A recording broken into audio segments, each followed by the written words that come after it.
காவேரி கர்ப்பமா இருக்கும்போது அவளுக்கு அம்மா போடணும். பாவம் காவேரி குழந்தைய நினைச்சு ரொம்ப வருத்தப்படுறா. நமக்கே குழந்தைய நினைச்சு ரொம்ப வருத்தமா இருக்கு. எப்படியாவது குழந்தை நல்லபடியா இருக்கணும் அப்படின்னு சொல்லிட்டு விஜய் ஒரு பக்கம் ஃபீல் பண்ணிட்டு இருக்காங்க. இன்னொரு பக்கம் அந்த பசுபதி என் கையில கிடைச்சான்னா பார்த்துக்கோங்க, எப்படியாவது பசுபதிய கண்டுபிடிக்கணும். அவன் எங்க இருப்பான்னு ஒரு ஐடியாவே இல்லையே அப்படின்னு சொல்லிட்டு விஜய் அதை பத்தி வேற யோசிச்சுட்டு நின்னுட்டு இருக்காங்க.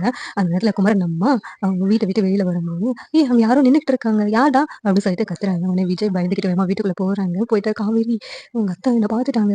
உன்ன பின் சைஸ்ல பார்த்தாங்க. யாரோன்னு சொல்லிட்டு தேடி வர போறாங்க அப்படின்னு சொல்லிட்டு சொல்றாங்க. சரிங்க நீங்க இந்த பக்கம் எங்கேயாவது ஒளிஞ்சுக்கோங்க. நான் சமாளிக்கிறேன் அப்படின்னு சொல்லிட்டு காவேரி இங்க இருக்காங்க. அங்க சாரதாவை கூப்பிட்டுட்டு யாரோ இங்க நின்ன மாதிரி இருந்துச்சு சாரதா வா பார்க்கலாம் அந்த வீட்டுக்குள்ள தான் போகணும் அப்படின்னு சொல்லிட்டு வேகமா அவங்க வந்து போறாங்க. என்ன அங்க இங்க யாருமே இல்லையே மதினி நீங்க பாத்தீங்களா அப்படின்னு கேட்கும்போது அப்பனா அத்தை பேய பார்த்திருப்பாங்க அப்படின்னு சொல்லிட்டு காவேரி சொல்றாங்க. அப்பப்போ எனக்கே சத்தம் கேட்குதுமா யாரோ தும்மல் போடுற மாதிரி அன்னைக்கு உங்களுக்கு கூட கேட்டுச்சுலமா அப்படின்னு சொல்லிட்டு காவேரி சொல்லிக்கிட்டு இருக்காங்க.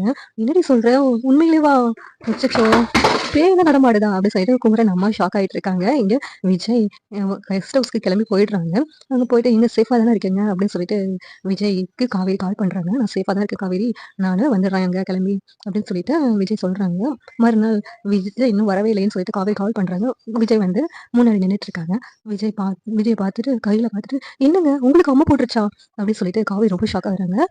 விஜய்க்கும் அம்மை போட்டு இனிமேல் காவேரி வந்து விஜய கவனிச்சுட்டே இருப்பாங்களா? இல்லாட்டி அவங்க வீட்டுக்கு சொல்லுவாங்க நீங்க நினைக்கிறீங்களா? அப்படின்னு கமெண்ட் பண்ணுங்க. இந்த வீடியோ பிடிச்சிருந்தா லைக் பண்ணுங்க, ஷேர் பண்ணுங்க, சப்ஸ்கிரைப் பண்ணுங்க. Thank you.